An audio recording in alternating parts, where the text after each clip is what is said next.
चैतन्य संस्कार संपन्न करवा जाता है। चैतन्य का तात्पर्य केवल मांसपिंड नहीं, उसमें एक हलचल हो, वह आगे बढ़ने की क्रिया जानता हो, वह अपने आप में ग्राह्य शक्ति धारण कर सके, उसको ग्राह्य शक्ति दी जाती है। और यह ग्राह्य शक्ति केवल कानों के माध्यम से नहीं, शरीर के प्रत्येक रोम को कान बना दिए जाते हैं, शरीर के प्रत्येक रोम को आंख बना जाती है।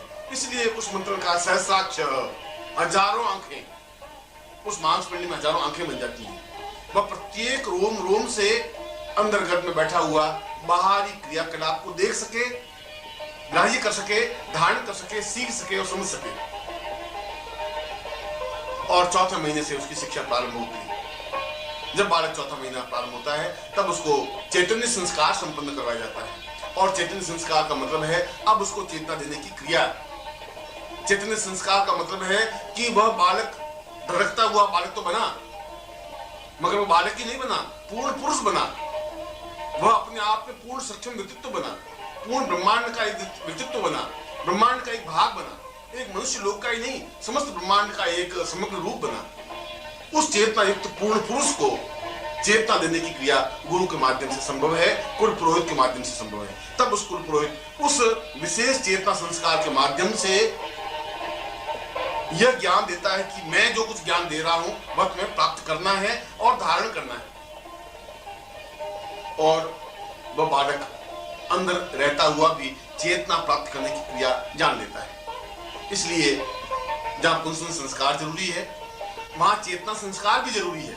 चौथे महीने में एक विशेष तरीके से, विशेष क्रिया के माध्यम से उस मां को बिठा करके उसके प्रत्येक शरीर के अणु और परमाणुओं को खोलना पड़ता है। मां के पूरे शरीर को अपने ब्रह्मांड का एक पार्श्व बनाया जाता है। पूरा ब्रह्मांडमय उस शरीर को बनाना पड़ता है।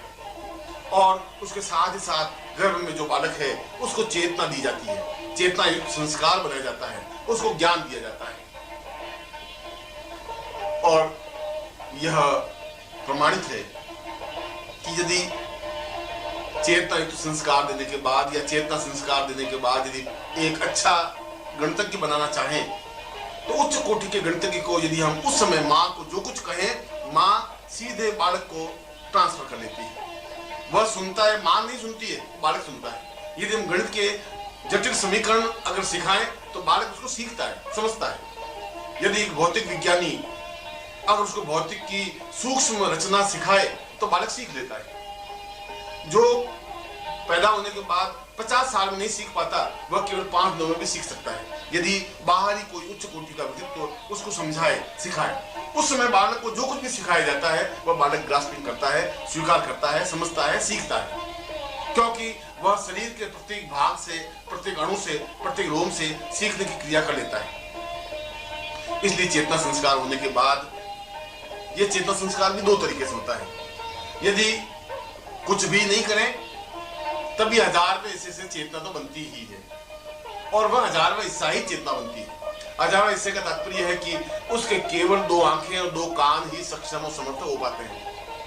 मगर वह बालक चाहे उसका पुंसन संस्कार नहीं भी हुआ हो फिर भी वह सुनता सीखता तो है। मगर उस समय यदि मां रेडियो पर फिल्मी गाने सुनती है तो वह फिल्मी गाने उस बालक के शरीर में ट्रांसफर होते हैं। यदि वह झगड़े घर में होते हैं तो वह झगड़ा, मारपीट, लड़ाई, गालियां वो बालक के शरीर में ट्रांसफर होती है। जो कुछ भी वातावरण मां बाहर देखती है वह सीधा गर्भस्थ बालक को प्राप्त होता है। और इसीलिए जन्म लेने के बाद बालक को जब संज्ञान होता है, जब सयाना होता है, तो और कुछ चीज सीखे या नहीं सीखे, काम करना सबसे पहले सीख लेता है। वह इस बात को समझ लेता है कि मैं लड़का हूं, इस बात को समझ लेता है ये लड़की है। एक 6 साल का बालक इस बात को समझ लेता है कि लड़के लड़की में क्या अंतर है। उसको ये ज्ञान तो नहीं होता ये क्या होता है, या वेद मंत्र क्या होता है, गायत्री मंत्र क्या होता है, ये समझने की जरूरत नहीं। ये काम करना समझाने की उसको जरूरत नहीं पड़ी। मगर वह गर्भ में इस बात को समझ गया कि यह क्या तात्पर्य है, यह क्या मतलब है। वह गाली देना सीख जाएगा। 6 साल का बालक तेजी से गाली तो देगा, ठीक वैसी गाली जो मां ने उस गर्भ में रहते हुए सीखी, सुनी, जो बाप ने बोली, जो परिवार वालों ने बोली। जो कुछ परिवार का वातावरण बना वो बालक ने ग्रहण किया। अगर परिवार का वातावरण दुष्ट था, राक्षसमय था, तो वह बालक में राक्षसमय प्रवृत्ति वातावरण बना। इसीलिए चौथे महीने के बाद बहुत सावधानी की जरूरत है। 3 महीने और 28 दिन के बाद जब बालक चेतना युक्त बनता है, तब यद्यपि 1000 चेतना के बीच में वह केवल एक ही चेतना की रश्मि, एक ही चेतना की किरण प्राप्त करता है, मगर केवल एक चेतना के माध्यम से ग्रास्पिंग शक्ति, धारण करने की शक्ति, सुनने की शक्ति, समझने की शक्ति, सीखने की शक्ति तो प्राप्त कर ही देता है। और इसीलिए माँ जो कुछ देखती है बालक देखता है, माँ जो कुछ सुनती है बालक सुनता है, माँ जो कुछ करती है बालक उसको समझने की कोशिश करता रहता है। पर यदि चेतना संस्कार किया जाए तो 1000 किरणों के माध्यम से चेतना संस्कार संपन्न होता है। केवल एक रश्मि के माध्यम से नहीं, केवल एक किरण के माध्यम से नहीं, शरीर के जितने रोम हैं वे सब चेतना युक्त बन जाते हैं। इसलिए उसमें धारण करने की शक्ति प्रबल हो जाती है, उसको सीखने की शक्ति बहुत तेज हो जाती है, वह बहुत जल्दी किसी चीज को समझ लेता है। इसलिए चेतना संस्कार जीवन का एक आवश्यक अनिवार्य तत्व है। अब प्रश्न ये उठता है कि क्या इतने विज्ञान के ज्ञान को या इतने बड़े विज्ञान को क्या हम उसको 2 मिनट में दे सकते हैं या 5 मिनट में दे सकते हैं? ये जरूरत भी नहीं है। ब्रह्मांड में जितना विज्ञान फैला हुआ है वह पूर्ण चेतना युक्त बनने पर वह अपने आप स्वीकार करता रहता है। और ब्रह्मांड में तो पूर्ण विज्ञान फैला हुआ है, पूर्ण ज्ञान फैला हुआ है। उस सारे ज्ञान को, सारे विज्ञान को अपने आप ग्रहण करता रहता है। उसके लिए कोई ट्यूटर की जरूरत नहीं, उसके लिए किसी शिक्षक की जरूरत नहीं, उसको समझाने की जरूरत नहीं। वो अपने आप में समझता रहता है, अपने आप में सीखता रहता है। इसलिए इस चेतना संस्कार को जीवन का एक आवश्यक तत्व है। और मैं निश्चित रूप से कह सकता हूं कि मैं गर्भस्थ बालक को चेतना संस्कार देता हूं और उसको पूर्ण सक्षम, समर्थ, योग्य और पूर्ण पुरुष बनाने की क्षमता रखता हूं, और ऐसा होना ही चाहिए। यही मेरा आशीर्वाद है।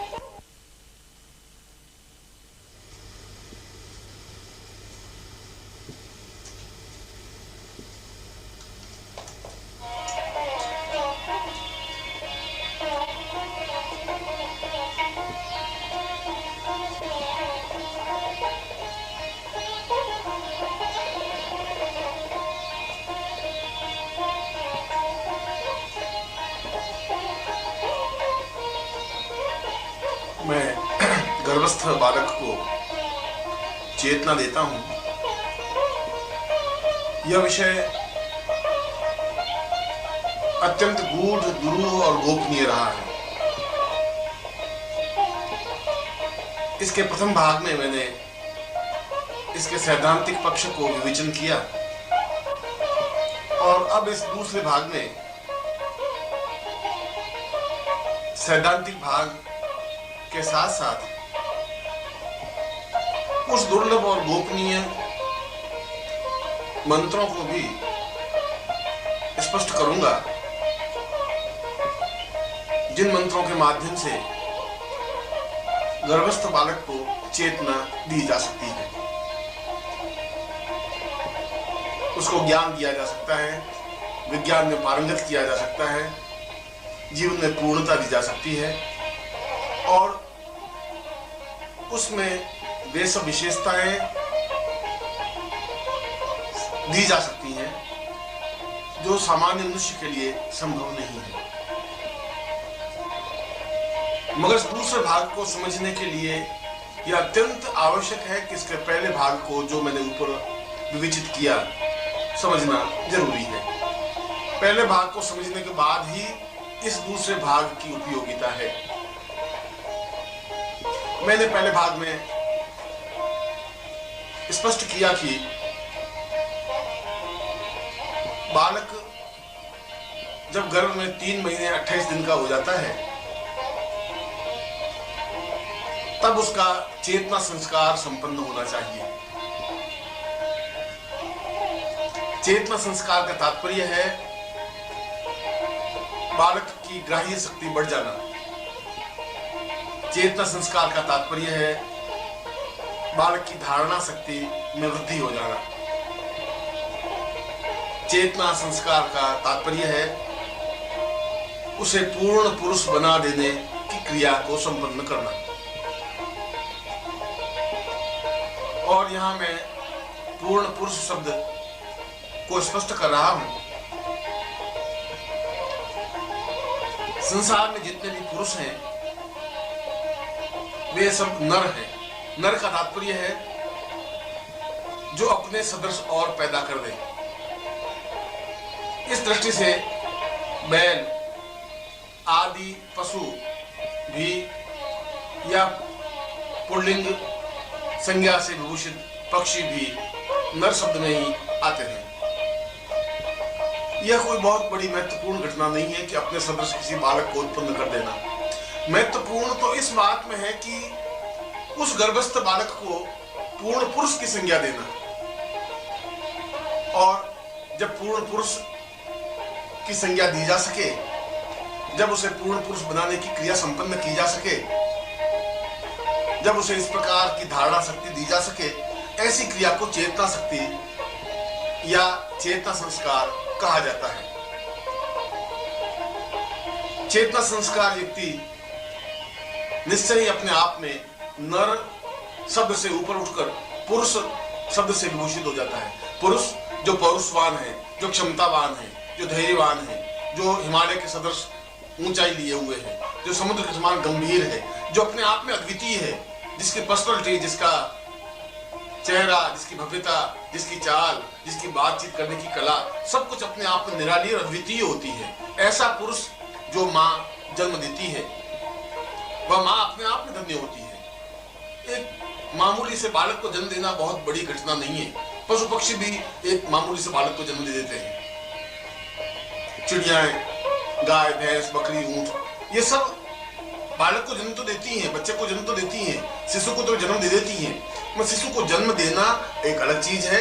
और यदि हमारे पास ऋषियों की धरोहर है, और यदि हमारे पास ऋषियों की पूंजी है, यदि हमारे पास उस प्रकार के ज्ञान, उस प्रकार की चेतना, उस प्रकार के मंत्र हैं, तो निश्चय ही उन मंत्रों के माध्यम से हम उस बालक को पूर्ण पुरुष बनाने की संज्ञा दी जा सकती है या दे सकते हैं, और हम उनको समझा सकते हैं, बता सकते हैं कि बालक में ग्राह्य शक्ति, धारणा शक्ति कितनी तीव्र हो। मैंने अपने जीवन में इस प्रकार के कई प्रयोग संपन्न किए, और मैंने यह अनुभव किया है कि यदि गर्भस्थ बालक को पूर्ण चेतना संस्कार संपन्न कर उसे ज्ञान दिया जाए, ज्ञान का तात्पर्य है चेतना संस्कार से संबंधित मंत्र सुनाए जाएं, तो उसमें ज्ञान और विज्ञान का अद्भुत समन्वय हो जाता है। मेरे एक शिष्य थे जिनकी पत्नी बड़ी धर्मपरायण थी, और उम्र के 42 साल की अवस्था में भी उनकी कोई पुत्र नहीं हुआ था। मैंने यह प्रयोग उन पर संपन्न किया था, और उन महिला ने पूरे 21 महीने गर्भ धारण किया।